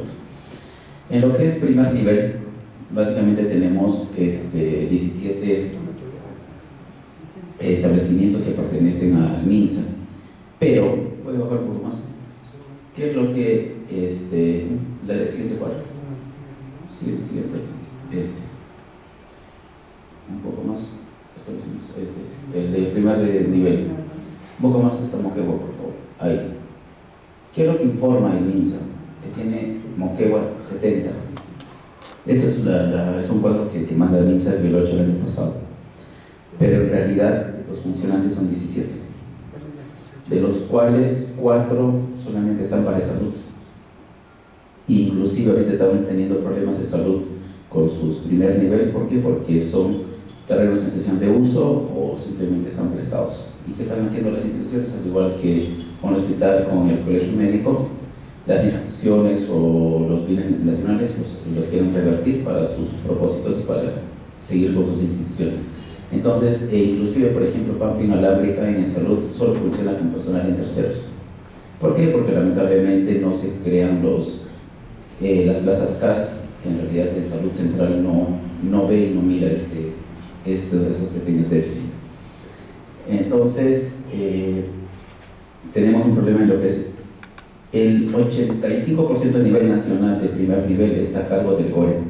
Eso es a cargo pero nuestros establecimientos de primer salud, y más que todo en la parte alta, tenemos déficit en su mantenimiento, déficit en personal. Si bien es cierto, nosotros como Moquegua tenemos un alto índice en lo que es salud personal de salud para 100.000 habitantes, estamos en segundo puesto a nivel nacional en cobertura.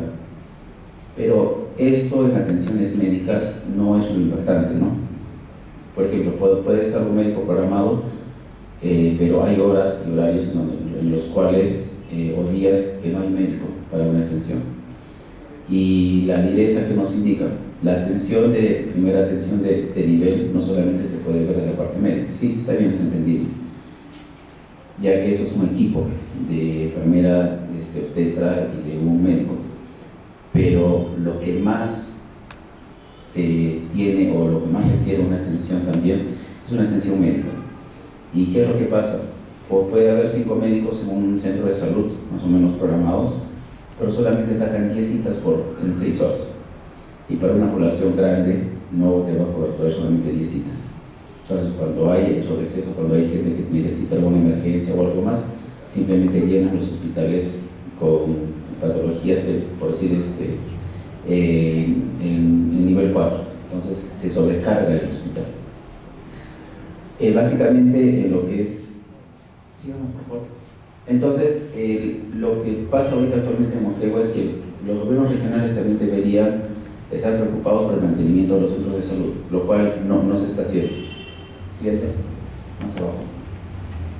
En lo que es vigilancia y centros de promoción, Moquegua solamente tiene, comparando con todas las demás ciudades, como pueden ver en todos los demás departamentos, Moquegua solamente tiene 6.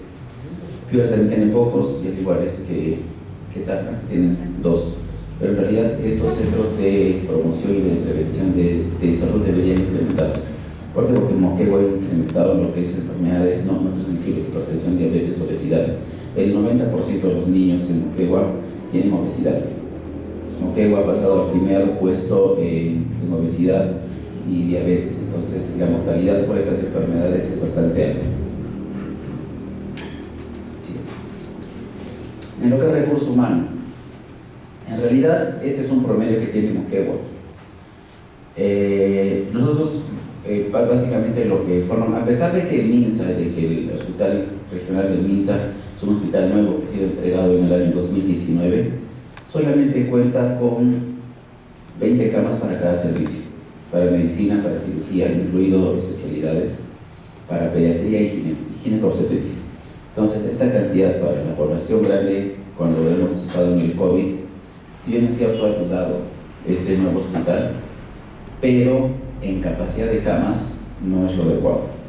Tener solamente 20 camas para cirugía y especialidades que incluyen neurocirugía, otorrino, oftalmo, uro, trauma, las 20 camas se van rápidamente, al igual que medicina, que nos pasa lo mismo. Los adultos mayores no quieren ser trasladados a sus hogares.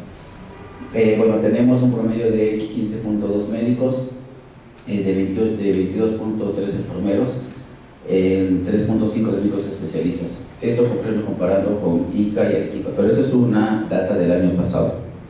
Actualmente el MINSA ha contratado alrededor de 1.400 personas con su nuevo plan, porque el MINSA se está fortaleciendo para ser un hospital nivel 3-1. Entonces, dentro de esos 1.400 personales, tanto médicos y no médicos, se ha incrementado alrededor de unos 200 especialistas. Entonces, esta data en realidad sí va a variar, pero, como les digo, pero esto no es equitativo. Recordemos que salud tiene casi el 63% de la población, pero todo esto se está fortaleciendo para el MINSA. Entonces, básicamente, quien va a ser los asegurados prefieren irse al MINSA. ¿Por qué? Porque tiene mejor hospital, tiene más gente y el tiempo de espera inclusive es menor. El tiempo de espera para la consulta externa actualmente en el MINSA es de 2 días, frente al mes que tenemos nosotros en el salud. Al igual que esto, es como les digo, es inequitativo en la población alta, en la población de lo que es Cerro y en los distritos y anexos adicionales. En lo que nos falta en equipamiento, en primer nivel, básicamente está inadecuado. A veces no hay ni siquiera personal, no ha habido oxígeno en algunos centros de salud y no hay carreteras para hacer el traslado. No hay ambulancias tampoco en todos los centros de salud, porque lamentablemente son más lejos. Y lo que indican en el caso para primer nivel en la DIRESA es que no pueden colocar ambulancias para poblaciones de 200 o 300 personas, por más que sean lejos. En el primer nivel de salud, como les dije, básicamente está inadecuado porque son lugares prestados y hasta funcionan como personal como terceros. Segundo nivel, yo creo que las fotos van a hablar más que mi palabras. ¿Puedes bajar?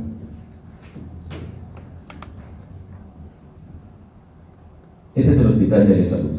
Es un primer piso, que en realidad este hospital ha sido creado como un policlínico, un nivel 1-4. Actualmente, 30 años después o 40 años después desde la creación, sigue funcionando. Ha subido a un nivel 2-1, pero actualmente todo es ineficiente. Este terreno está partido en dos, con el terremoto que tuvo en el año 2003. Esto actualmente simplemente eso está tapado. Las salas de operaciones, como les dije, son 3, solamente funciona una, solo hay personal para adecuado. En UCI, igual que yo creo que en todas las ciudades, se ha creado una UCI ahí. En algún momento se llegó a tener hasta 18 pacientes en UCI, pero actualmente por la cantidad de personal y para mantener adecuadamente la atención solamente se pueden brindar hasta 6 camas. Por más que se puedan tener ventiladores y demás, no hay el personal adecuado para que los use.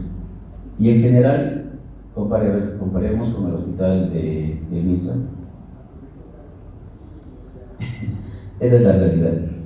El MINSA, que tiene el 37% o el 35%, porque el 2% de la población de Moquegua tiene seguro privado, el 35% tiene ese hospital. Entonces, como pueden ver, la diferencia de infraestructura, tanto en los dos centros. Siguiente paja, por favor. Este es el Hospital de Salud, también un hospital nivel 2 en Hilo, un primer piso. Siguiente. Y el hospital nivel 2 de MINSA, que tiene también 2 pisos. Entonces, en realidad, como pueden ver, las brechas que hay en ambas instituciones y la no colaboración, como ya lo dijo ya la doctora Ojeda, no hay una comunicación en ambos. No quieren hacer ni siquiera, el MINSA no quiere hacer prestaciones con el salud o hacer un intercambio prestacional. La sanidad, tanto de la policía como de los militares, es peor y catastrófica. No ha habido médicos en varios meses, no ha habido personal en varios meses por la falta de pago. Entonces, en realidad tenemos bastante que hacer, mejorar todas las políticas que básicamente hemos estado hablando, pero esta es la pequeña realidad que tenemos en Moquegua. Gracias. Lo que vamos a tener en Lima va a ser ya la parte final, donde vamos a sacar muchas conclusiones, en la cual participarán muchos ponentes con trayectoria dentro de la salud pública en el país, y los invitamos a ustedes a participar en este evento. Es a través de vía presencial o vía virtual. le estamos dando un creditaje también para los participantes que van a salir de la recertificación. Yo creo que eso es un tema importante y hemos abierto la puerta no solamente para la parte médica, sino para todo el personal de salud que tienen que participar, porque yo creo que esto no solamente es de los médicos, sino de todos. Aquí hay una participación multitudinaria de personal, tanto de salud como la sociedad civil también, que es lo que nosotros tenemos que entender. Y ojalá que en un corto o mediano plazo logremos los objetivos que nos estamos trazando, pues, porque esto no es un trabajo de un día, es un trabajo de un buen tiempo. Es por eso que tenemos que tener una continuidad en esto y vamos a seguir haciendo actividades a nivel nacional. Yo quiero invitarlos a ustedes a organizar eventos de esta naturaleza en sus regiones. Ya se comprometió Moquegua a hacer uno en enero, ¿no? Vamos a apoyarlo en ese sentido y creo yo que cada uno de ustedes también como decanos regionales podrán elaborar uno en sus regiones. Nosotros vamos a apoyar a nivel del CEN nacional y creo agradecerles simplemente por su participación el día de hoy y terminar con una frase que dice, pues, hay, hermanos, muchas cosas por hacer todavía, ¿no? Entonces, y lo más importante de esto, que debemos entender también que solos no podemos, unidos vamos a conseguir muchas cosas, y eso es lo más importante de este evento, juntarnos. Yo creo que como personal de salud solamente nos debe unir una idea de darle salud a la población. Una población sin salud es una población que no progresa, y la salud es importante, tal igual como la educación en el país, ¿no? Sabemos que estamos pasando por situaciones complicadas en el Estado, en el gobierno, y creo yo que los médicos que somos la reserva moral del país debemos estar adelante para sacar a nuestro país del fondo en el cual estamos inmersos por culpa probablemente de autoridades que no han tenido la capacidad de manejar al país y estamos pagando la consecuencia. El lunes que nos reunimos con la ministra, nosotros le dijimos 3 cosas muy importantes dentro de la situación del Estado. Uno, debemos luchar contra algo que nos calcome día a día, que es la corrupción. 2, debemos terminar de gastar el presupuesto que tenemos en salud. Solamente se ha gastado menos del 60%, estamos a término de año. Y tercero, tenemos que saber cuánto es el presupuesto del próximo año y en qué se va a invertir, porque si no vamos a terminar en promesas y si no lo hemos planificado no vamos a hacer nada. Agradecerle nuevamente por su participación y nos vamos contentos de estar en casa del decano y de los miembros del Consejo Regional de Arequipa. Muy agradecido por el apoyo y a cada uno de ustedes un abrazo. Pues muchas gracias y lo esperamos el 10 y 11.